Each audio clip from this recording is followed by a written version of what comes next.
Imagine um exército que não luta por um país, nem por uma ideologia, mas por um juramento.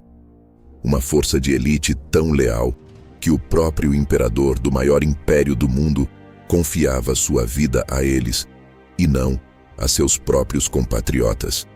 Essa era a Guarda Varangiana, a última linha de defesa do Império Bizantino. Em uma era de traições constantes, onde generais conspiravam e nobres tramavam nos corredores do poder, esses homens vindos do norte se mantinham firmes. Enquanto o mundo bizantino era um complexo jogo de política e poder, a Guarda Varangiana era simples. Eles eram guerreiros, gigantes do norte, vikings, escandinavos, anglo-saxões, que viajavam por rios e mares traiçoeiros para chegar a Constantinopla, a cidade mais rica do mundo. Eles não vinham em busca de terras ou títulos, vinham em busca de ouro, honra e a chance de lutar ao lado dos melhores. Seu juramento era sagrado, feito diretamente ao imperador, um pacto de sangue e aço que não podia ser quebrado. A cena em Constantinopla era de tirar o fôlego. O Palácio Imperial, um labirinto de luxo e intriga, era protegido por homens que pareciam ter saído de uma lenda. Altos, loiros, com barbas trançadas e olhos frios como o gelo. Sua arma de escolha? O temível machado de 2 mãos, capaz de partir um cavaleiro e sua montaria em um único golpe. A simples presença deles era suficiente para silenciar conspirações e acalmar revoltas antes mesmo que começassem. O povo os temia. Os nobres os desprezavam, mas também os respeitavam. Ninguém ousava desafiar um varangiano. Por que o imperador confiava tanto nesses estrangeiros? A resposta está na própria natureza da política bizantina. A nobreza local estava sempre de olho no trono. Generais populares eram uma ameaça constante. Qualquer guarda recrutado entre os locais poderia ser comprado, chantageado ou ter sua própria agenda. Mas os varangianos não tinham laços com as famílias poderosas de Constantinopla. Eles não se importavam com as disputas internas. Sua lealdade não era à nobreza, nem mesmo ao império como conceito. Sua lealdade era à pessoa do imperador. Isso os tornava perigosos para os inimigos do trono e absolutamente confiáveis para quem o ocupava. Sua reputação foi forjada no fogo das batalhas mais desesperadas do império. Quando exércitos inimigos cercavam as muralhas de Constantinopla, eram os varangianos que lideravam a defesa nos pontos mais críticos. Quando uma rebelião explodia dentro da cidade, eles marchavam em formação cerrada, seus machados brilhando sob o sol, esmagando a oposição sem piedade e sem hesitação. Eles eram a ferramenta afiada do imperador, usada para cortar os nós da traição e da desordem. As ordens eram executadas sem questionamento, por mais brutais que fossem. Mas não se engane, eles não eram autômatos sem alma. Eram mercenários, sim, mas da mais alta estirpe.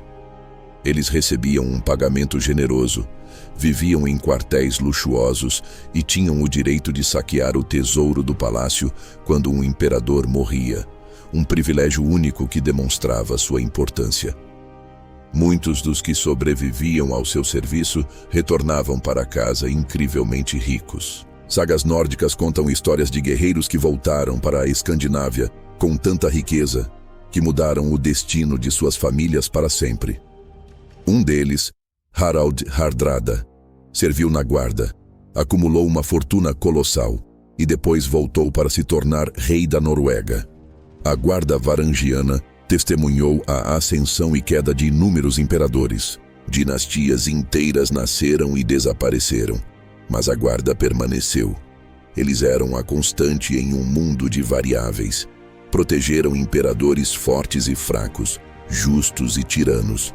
Sua missão não era julgar, era proteger. Se o imperador ordenasse, eles prenderiam um patriarca. Se ele ordenasse, executariam um general. Sua fidelidade era o pilar que sustentava um trono muitas vezes instável. Eles eram a personificação da ordem em meio ao caos. No entanto, nenhuma muralha é eterna e nenhuma guarda pode lutar contra o tempo. O Império Bizantino, que havia resistido por mais de 1000 anos, começou a enfraquecer. Crises internas, guerras constantes e a ascensão de novos poderes no Ocidente e no Oriente corroeram suas fundações. A Quarta Cruzada, em 1204, foi um golpe devastador.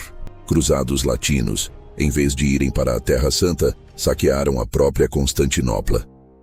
Os varangianos lutaram bravamente, mas foram sobrepujados. A cidade caiu e o império se fragmentou. Embora o império tenha sido restaurado mais tarde, ele nunca mais recuperou sua antiga glória. A guarda varangiana continuou a existir, mas em uma escala muito menor. As fontes de recrutamento secaram, e o ouro que antes fluía livremente agora era escasso. A queda final de Constantinopla para os turcos otomanos em 1453 marcou o fim de uma era. Os últimos varangianos morreram defendendo as muralhas da cidade que haviam jurado proteger, fiéis até o último suspiro. O que restou deles? Lendas.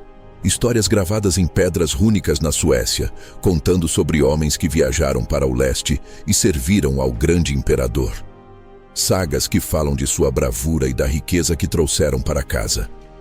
Eles não buscavam a glória passageira da política. Eles buscavam algo mais duradouro, a honra de cumprir um juramento. Em um mundo onde a lealdade era uma mercadoria rara, a fidelidade inabalável da guarda varangiana os tornou lendários.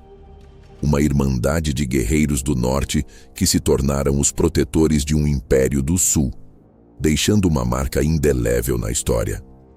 Essa foi a história da guarda varangiana, homens cujo juramento era mais forte que o aço de seus machados. Se você se fascina por guerreiros que moldaram a história não apenas com força, mas com honra e medo, inscreva-se no nosso canal. Aqui no Grande Guerreiro, desvendamos as histórias dos homens e das decisões que definiram o mundo. Obrigado por assistir e até a próxima.